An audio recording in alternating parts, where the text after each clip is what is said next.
12. Video 2 for Pompeii and Herculaneum.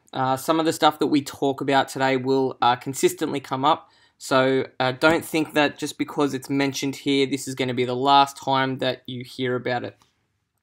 So we're going pretty much just covering what they believe happened with the eruption of Mount Vesuvius and how it impacted both the cities of Pompeii, Herculaneum, and we're going to have a look at the believed causes of death for the citizens of the city. So a nice light style of session today. Rather than me reading over some of all the terms, you can just pause it if you need to. But here are some of the key terms that you should probably familiarize yourself with, so you know what we're talking about as I go through. So originally, the problem was there was some seismic activity and there was some signs of volcanic activity happening with Mount Vesuvius. The problem was the people, even if they knew it was a volcano, they believed it was extinct. They didn't have the knowledge that we have today. They didn't have the technology that we have today. So essentially, they thought it was extinct. There was no evidence of the eruption that happened in 1200 BC. So there was no reason for them to be overly aware or paranoid about it. In 62 AD, there was quite a destructive earthquake. So it's around a decade, well, it is a decade before the eruption happens, but there's quite a destructive earthquake that occurs. Even though the cities of Herculaneum and Nuceria, which is another city, would have felt the tremors and had some damage, it's largely Pompeii that's really kind of suffers the most damage as a result of this earthquake. And in the PowerPoint that we will go through in class and in your booklets and stuff, we find a few pieces of evidence that tell us about the earthquake. So that's how we can historically know it did happen. There's things like there was a relief, so there is a carving of a building kind of on a slant with one of the temples. There's also inscription, or not inscriptions, but there's written sources on the earthquake as well. As well as obviously we can see some damage to buildings in Pompeii and where they've actually made an effort to reconstruct the buildings at the time. Closer to the eruption, a few days beforehand, there's some recordings of things like tremors, issues with the water sources. So I believe I don't really know the science behind it, if I'm being particularly honest with you. But there's been sources of waters being poisoned, and there's some springs that dried up or stopped flowing as well. And there's some recordings of animals being quite agitated and uneasy in the days prior to the eruption of Mount Vesuvius. So our first phase of the eruption, okay, it's called the Plinian Phase. It's named after a guy called Pliny the Younger, which we essentially get a lot of our information. He's an eyewitness to the eruption. He watches it from a different city across the bay at Misenum, and he writes letters about it. So even now we've got what's called the Plinian Column or Plinian Cloud, named after Pliny the Younger. In regards to Pliny the Younger, when he writes his letters, he actually writes his letters, or he publishes them around 25 years after the eruption. He also does so in a way to boost his popularity, and he eventually becomes a senator. So when we read his sources, obviously just keep in mind that not everything can be taken with complete accuracy. It's highly edited. And we've got to think about the motive behind why he's released some of these things. But back to the Plinian Phase. Essentially, the phase is, or what happened was, a huge column of ash and pumice rose around 33 kilometers high above Vesuvius. Okay, we've got then some of the layer of pumice, I believe they refer to it as lapilli, fell onto Pompeii for several hours. We don't have much ash falling on Herculaneum due to the wind and topography. So it's what we will also talk about in class.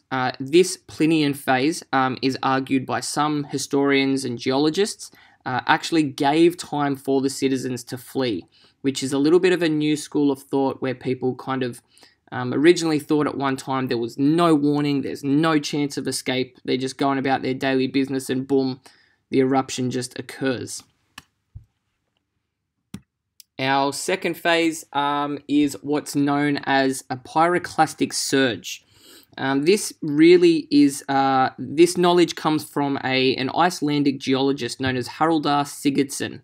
And what he essentially does is he looks at some of Pliny the Younger's letters, and he looks at other sources surrounding the eruption, and he compares it to a more recent eruption, the Mount St. Helens eruption in 1980 in the US. And he looks at kind of videos and photos and, you know, some of the damage left by the eruption and what it did to the, you know, victims. And then he also, he does some stratigraphic studies, which is essentially studying the layers of the rocks and soil in the ground. And he kind of, he came to the conclusion, or he kind of threw out this idea of, it wasn't just this raining down of rock and volcanic rock and dust and stuff like that, but these things essentially called pyroclastic surges, which they are essentially pretty much like a hot gas avalanche. It's a wave of hot ash and toxic gases that essentially roll through the town and killing anything in its path. They can move quite quickly, and as you can see the photo of it there. These surges took a while to hit Pompeii. They got to Herculaneum quite quickly, and we'll find out what that can do to a human body very soon. But we've got 3 of these surges that hit Pompeii in a very short amount of time, and they're quite devastating, and further go to, you know, burying the towns. So, in terms of our pyroclastic surges, they affect Pompeii and Herculaneum a little bit differently. Okay, so as you can see, Surge 1 and 2 and almost 3, largely the surges miss Pompeii, but pretty much hit Herculaneum pretty quickly and then just bury it. Okay? But we believe potentially by Surge 3, the city walls may have been reached by the pyroclastic surges and flows. Okay, particularly the pyroclastic flow. Surge 4, quite lethal to Pompeii and the inhabitants, or to the inhabitants of Pompeii, and it essentially gets covered in this super hot gas.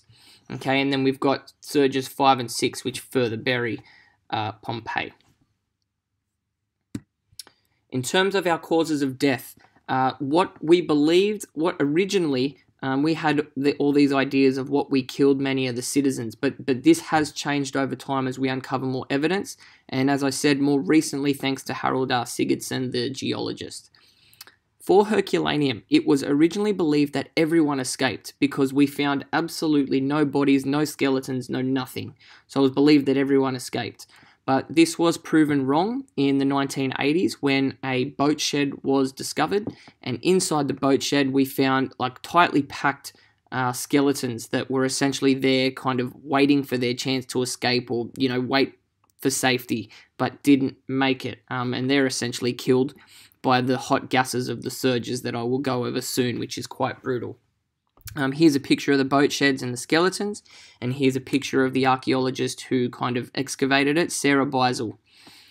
In Pompeii, they originally believed pretty much that people were crushed, either by falling rocks from the volcano, or the pumice gathers on the roofs of the buildings, which then have too much weight and collapse onto the people below. That was the original thought of how most people died. It is now believed, and again, thank you, Haraldr, that many people died of asphyxiation, which it's not very nice, but essentially people were inhaling the dust / pumice, which turns into a paste-like substance in your lungs, which you're essentially suffocating from inside your own body. And some of the archaeological evidence that goes along with this, if you can see this picture, a lot of the plaster molds left over from the victims, a lot of them have this open mouth as if they're struggling to breathe and struggling for air. The other cause of death is from those surges, which essentially is often referred to as thermal shock. This does happen in Pompeii, but definitely happens in Herculaneum. Essentially what happens is they are hit with a extremely rapid and extreme heat, and your brain slash organs pretty much boil and cook inside your own body. And what we have seen is those bodies in the boat sheds, their brain essentially boiled and exploded through their skull. And we can see holes in the back of the exploded skulls in the boat shed. And on the walls behind the skeletons in the boat shed, you can essentially see splattered brain material from where their brains have exploded through their own heads.